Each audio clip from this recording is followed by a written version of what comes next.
If I asked you to name me players who have flopped in the Premier League in the last decade or so, who comes to mind? Timo Werner, Jadon Sancho, Nicolas Pepe, the entire 15-16 Liverpool squad, and probably the most egregious of all, Paul Pogba. As I listed off these names, there's probably one you didn't even think about. Now, what if I told you the player that I'm referring to has a 23 win percentage in the Premier League, and that in his time for a major Premier League club, he has 0 goals and only 2 assists? Well, that player is Enzo Fernandez. Enzo's time in the Premier League has been very tumultuous to say the least. Despite the Argentinian's incredibly inconsistent form and a $132 million price tag that follows his name, it seems that his time in the heart of that Chelsea midfield just is not being talked about enough, especially when compared to a player like Paul Pogba, who while definitely didn't live up to his hype, was at least able to bring Manchester United some major silverware. Enzo was brought to Chelsea to bring them to the next level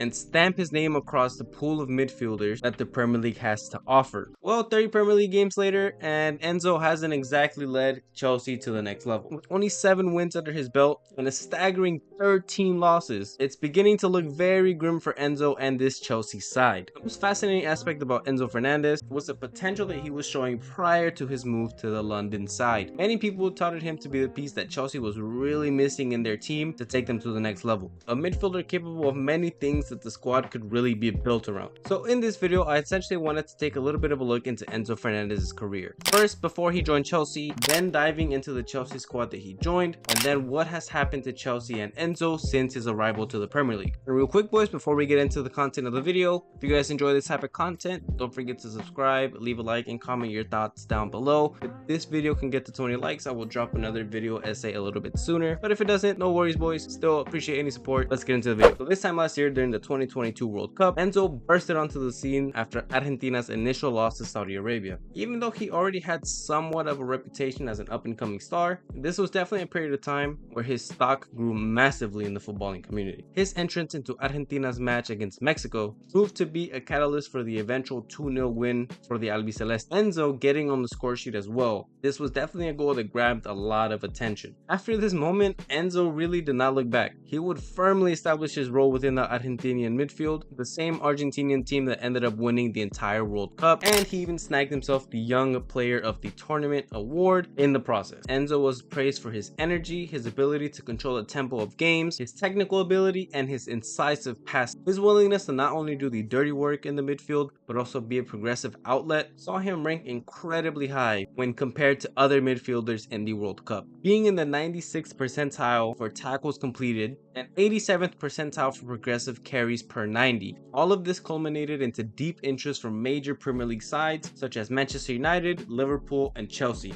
On February 1st, 2023, Chelsea announced the signing of $132 million Enzo Fernandez. Now, I do think it is very important to provide some context into the Chelsea side that Enzo Fernandez was joining, as it was by no stretch of the imagination a paradise to be joining at the time. Up until the signing of Enzo Fernandez, this had been one of Chelsea's worst seasons in recent history. Before the season had even started, Chelsea saw a tremendous amount of transfer activity as new owner Todd Boehly was looking to make a statement across the Prem, with 8 new signings including the likes of Raheem Sterling, Koulibaly, Fofana. Thomas Tuchel was given the reinforcements he needed to continue building his Chelsea side. In true Chelsea fashion, Tuchel was sacked after 6 game week. An inconsistent start to the season, including losses to eventual relegation sides Leeds and Southampton, was enough to see the German lose his role as head coach. So much for German engineering. In his place came Graham Potter. Potter was seen as the visionary behind Brighton's best domestic season to date, and many Chelsea fans believed he was going to be the man to bring this club back to the peak of the Premier League. Now, let's take a look into the mind of an average Chelsea fan.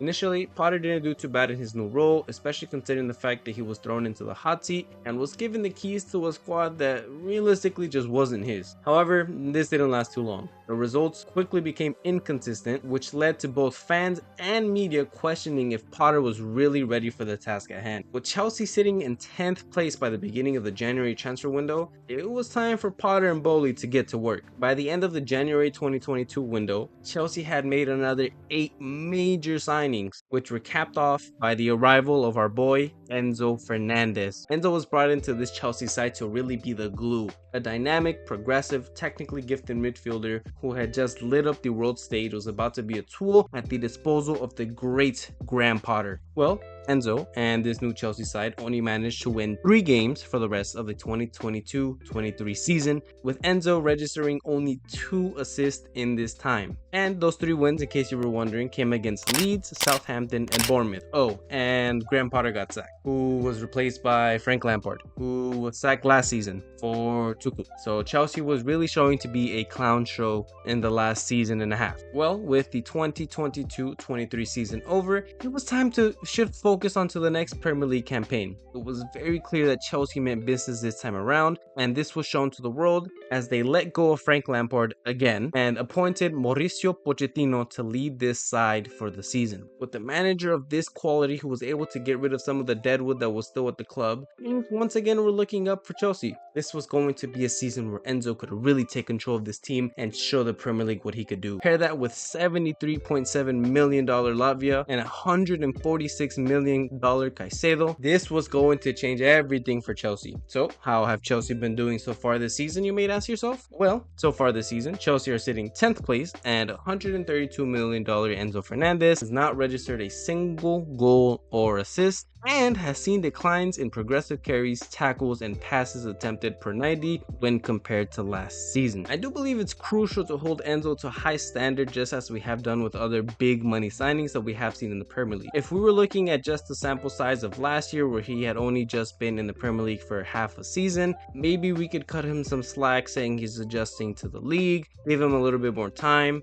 as it could be a little bit too unfair to judge a player before they've had a full season behind their book. Well, at this point, he's played almost a full season of football at Chelsea, and the results just are not there. It would be unjust to Enzo to say Chelsea's results are entirely on his shoulders, as there have been many variables that have led to the position that they're currently in. However, for the price tag and the potential that we saw of Enzo, we must expect more of him. It is time to have these uncomfortable conversations about this $132 million midfielder. Enzo, of course, does not set his own price tag, but it's something that comes along with him that he could just not shake off his boots. At this current moment, Scott McTominay has more goals and assists than Enzo Fernandez. John McGinn has more goals and assists than Enzo Fernandez. With Enzo having been in the Premier League for almost a year now, we must expect him to take the games by the scruff of the neck, try to push Chelsea to the level that they've been trying to get to for a handful of seasons now. There has been a huge lack of question marks surrounding Enzo and his role in this Chelsea midfield. So you might be asking, what is next for Enzo Fernandez and this Chelsea side? Enzo's contract at Chelsea does not end until 2031. He essentially